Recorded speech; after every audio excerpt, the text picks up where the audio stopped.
Naghubad ka ng shorts mo, tapos nag-run ka, 'di ba? Ano 'yun? Bakit ka naghubad nung short mo? Bakit? Napatas sa akin. Ha? Napatas. Task mo. Saan mo task? Roblox. Sa Roblox? So, meron kang task sa Roblox na anong pinapagawa sa'yo?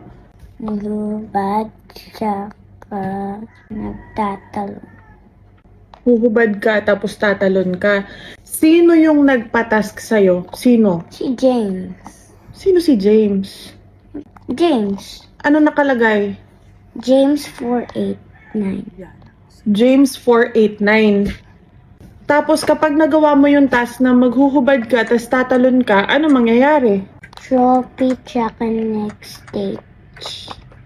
May trophy tsaka may next stage. Tatakot ka?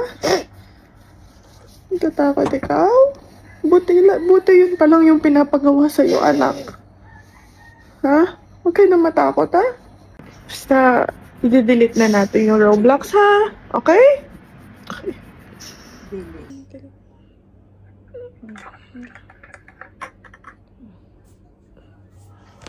I love you. Kagigising ko lang at wala pa akong almusal tapos yun agad ang napanood ko. O, di ba? Ayan ang reality. Bakit yung mga iba nagtatanggol pa sa mga online games na kesyo mas malala pa yung ganito, yung ganyan nung araw, bakit hindi man kami pumata? Sorry.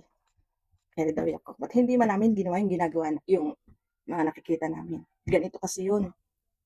Nung araw, wala pang human predator sa online games. Mga human predators na yan, totoo yan.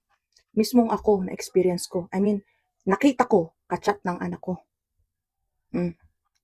Kung hindi ko naagapan, baka ganun na din ang mangyari sa anak ko. Totoo yan.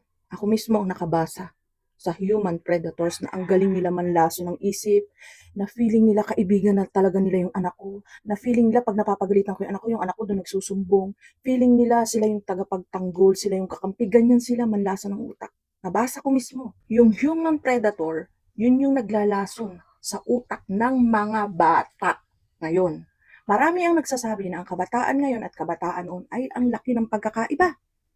Sigurado naman alam niyan. Madami ang nag-aakala na yung mga online games, yung Roblox na yan, kung ano pa man yan, ay akala natin safe. Kasi games lang. Isa na ako dun sa mga naninay na nag-iisip na, okay lang, ganyan lang naman ang games na na hindi namin alam kapag hindi pala kami nakatingin, iba na pala yung nilalaro nila. At huwag niyong sasabihin na pabayang ina kami.